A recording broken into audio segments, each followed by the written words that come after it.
Ya estamos de regreso en el Café del Mediodía con esta entrevista y estoy muy contenta por tener con nosotros al doctor Eugenio García Cano, quien es cirujano plástico, estético y reconstructivo. Doctor, ¿cómo estás? Hola, muy bien. Gracias por venir. Gracias a ti por la invitación. Oye, pues a ver, te invitamos porque hay toda una polémica. Hubo una iniciativa que presenta el diputado de Morena, Andrés Villegas, y pues para regular este tema de las cirugías plásticas. Cómo se realizan, quiénes sí la pueden realizar y propone ciertas sanciones para quienes hagan esto que se puede llamar como usurpación de profesión, creo que ese es el término correcto, y que podrían poner en riesgo la salud de los pacientes. Primero, Eugenio, quisiera preguntarte, digo, ya conoces esta propuesta, ¿cuál es tu opinión en general sobre esta propuesta que presenta el diputado? Sí, son muchas preguntas que, como comentábamos, a veces es falta de información hacia la población en general. El ámbito de la medicina o de las especialidades, pues es un tema como bastante complejo, ¿no? Siempre te preguntan si eres residente, si eres especialista, subespecialista, cómo está, quién va, quién viene, etc. Claro. Entonces, dentro de la ley hay algunas profesiones que tienen habilidades para hacer algo, ¿no? Y otras que tienen habilidades para hacer otras cosas. No estaba muy claro en el terreno de la cirugía plástica, estética y reconstructiva quiénes sí podían hacerlo y quiénes no ante la ley. Ante la CIFRESH, que es el Comité Interinstitucional para la Formación de Recursos en Salud, sí está muy claro quién puede y quién no puede hacer procedimientos de urología, de ginecología, etc. Pero en el tema de la ley había una pequeñísima laguna ahí sobre el tema estético. Ah, ok, que no estaba completamente regulado. Exacto, o sea, era como una mini laguna de qué sí podía y qué no. Entonces, realmente quien puede hacer una especialidad o subespecialidad está regida por esta institución, que es federal. Entonces ellos te agarran, tú pasas un examen nacional que haces contra 5,000, 50,000 personas y de esas te eligen. El famoso examen. Ese padrísimo examen. Entonces este filtro es para tener y hacer la especialidad, pasas a hacer cirugía general, en el caso de cirugía plástica, y primero haces un tronco común de 4 años, 2, 3 o 4 dependiendo si te aceptaron o no plástica. Y después presentas cirugía plástica en un hospital de tercer nivel, donde te preparas por otros 4 años. Todo regulado por la Secretaría de Salud. Entonces, el problema era que nosotros estudiamos, en mi caso yo estudié cirugía general, luego plástica y luego un curso de alta especialidad. Entonces yo estudié después de medicina otros 9 años. Y entonces esta preparación de 9 años es la que te permite ser capaz de poder realizar procedimientos, tanto plásticos, estéticos y reconstructivos, pero lo más importante, Viri, es reconocer cuando algo sale mal, cuando algo no está bien y cuando no hay que operar. La formación de un cirujano, un subespecialista, es saber qué hacer cuando las cosas no van como lo marca la norma. Conforme el plan. Sí, porque a veces a los cuerpos se les olvida la anatomía, se les olvidan las leyes de la naturaleza y hay complicaciones. Entonces esta reforma iniciativa salió de parte del diputado porque nos dimos cuenta pues que desgraciadamente gente vio esta como laguna y dijo, pues ¿por qué no hacemos una escuela donde hagamos una maestría? Estoy diciendo muchas, ¿no? O sea, hay muchas. Hay muchas escuelas que ofrecen esta maestría en cirugía estética, le ponen, ¿no? Es correcto. Entonces, esta maestría en cirugía estética empezó a ser avalada por la SEP porque cumplía los requerimientos de una maestría. Claro. Entonces, pues bueno, si legalmente cumples los requerimientos de una maestría, pues legalmente te pueden dar el reconocimiento de una maestría. El problema era que esta maestría tiene como título cirugía estética. Y entonces los entrenaba parcialmente, porque digo parcialmente porque en la especialidad vas no todos los días y a veces te quedas 36 horas. A los hospitales y órale. Claro, y estás con un plan de estudios avalado por una universidad, o sea, es muy completo. Entonces estas maestrías eran semipresenciales y duración de 1 año. Entonces nosotros empezamos a ver que, bueno, cómo 9 años de formación puedes reducirlos a 1 y cómo fuera del hospital puedes conocer las áreas de medicina interna, interconsultas, terapia intensiva, todas estas áreas donde como cirujano general, antes de entrar a cirugía plástica, rotas. O sea, tú te formas en general para saber qué pasa y con quién acudir para resolver las complicaciones. Bueno, entonces, con esta autorización, ellos empezaron, o los cirujanos o los maestros en cirugía estética empezaron a operar. Y el problema es que muchas personas pues no saben la diferencia entre maestro en cirugía estética o cirujano plástico, estético y reconstructivo, ¿no? Claro. Una es una maestría semipresencial y la otra está avalada por el Comité Interinstitucional de Formación de la Salud. Entonces, en este problema se empezaron a ver que habían complicaciones cuando operaba una parte. Y el problema es que estas complicaciones pues llegaban a ser letales. No las saben resolver o no las realizan además en el lugar adecuado para realizarlas. Sí, justo también algo que viene ahí Viene como en la reforma. en la reforma, ¿no? Entonces, bueno, tampoco te puedo decir que es 100% culpa de ellos porque no lo sé, ¿no? Cada caso es diferente. Pero empezamos a ver como una alza de complicaciones de un lado. Y la población general nos dimos cuenta que no estaba bien informada, ¿no? Que no sabíamos o no sabían cuál era la diferencia entre uno y otro. Y a tu servidor le ha pasado mucho que pues, no saben cuál es, ¿no? Me dicen, pues no es lo mismo, pues desgraciadamente. Si llegan y dices, bueno, soy maestro en cirugía estética, y dices, como las formaciones comunes, no las de medicina, siempre son licenciatura, maestría, doctorado, pues dices, bueno, estudié una maestría en la cirugía, así debe ser, pero es muy diferente la estructura educativa de un médico. Es correcto. ¿No? Completamente diferente. Sí, es muy, muy, muy diferente. Entonces, de ahí, de todo este trasfondo, sale esta iniciativa, ¿no? En la cual se especifica en la ley quiénes son quienes deben operar cirugías que alteren el contorno facial o corporal para procedimientos de mejora estética, que son los cirujanos plásticos, estéticos y reconstructivos, avalados por el Comité Interinstitucional, por la Secretaría de Salud y avalados por el Consejo Mexicano de Cirugía Plástica, Estética y Reconstructiva con certificación vigente. O sea, realmente el diputado sí se molestó en ver, o sea, que no, soy plástico, pero ya no me actualizo, no, o sea, que se interesó en ver que sean cirujanos plásticos que siguen actualizándose, que están vigentes. Hay una vigencia en términos médicos. Sí, del consejo. Okay. Tú te tienes que recertificar cada 5 años. Ok. Entonces, en la ley también pusieron un párrafo en el cual debes estar certificado para poder realizar este tipo de procedimientos, que es algo bastante atinado. Y dentro de esta también ley mencionan que también las instituciones, como clínicas, hospitales, etcétera, pues deben de cumplir con lo mínimo indispensable, que ya lo saben. Pero el problema ahí es que no había algo que le dijera a la clínica, oye, ten cuidado, porque si alguien que no es cirujano plástico, estético, reconstructivo, está operando aquí y pasa algo, tienes una consecuencia mayor, ¿no? O sea, de por sí ya es un problema, ¿no? Y entonces en la ley se mete este apartado en el cual se dice que también se va a, no castigar, sino se les va a dar una sanción a las clínicas que permitan operar a estos cirujanos estéticos. ¿Por qué? Porque es tan fácil que tú dices, bueno, están prohibidos, pero de todas formas lo hacen.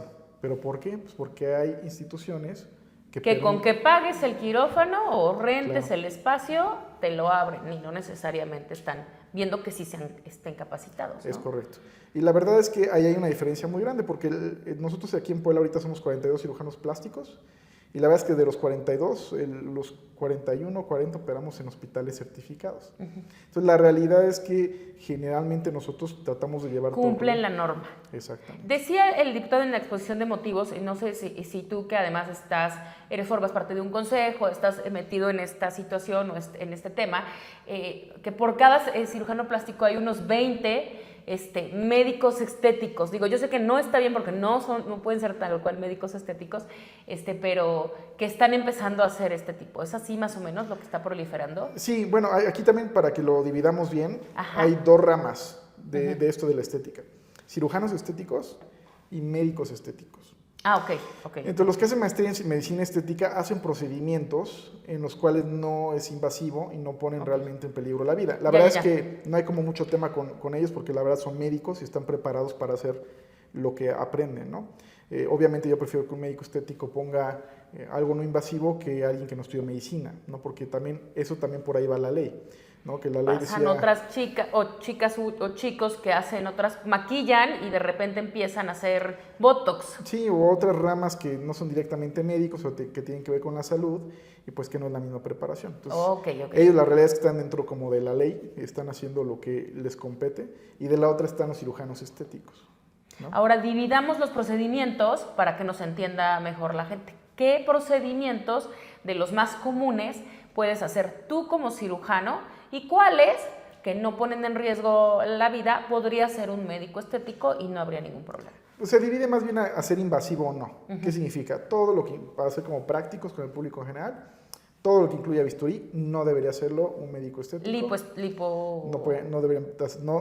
Se supone que no deberían de hacer, se supone porque hay unos que sí la hacen, pero liposucciones de cuello, bichats, Y pues ¿La así. bichectomía tampoco? No. Ah, por y esa la es ley. bien común, te la hacen, o sea, no quiero decir, pero te lo hacen en cada esquina. Sí, Ya pero todo el no, mundo te hace la bicho, ¿no? pero no deberían. Ok, no Sí, deberían. no Esta, deberían. esta operación de los párpados, ¿cómo se llama? Blefaroplastia, tampoco deberían. Tampoco deberían, ok. Entonces, esa de los párpados, que yo les hablo en normal y tú hablas Sí, de los párpados, en sí. técnico.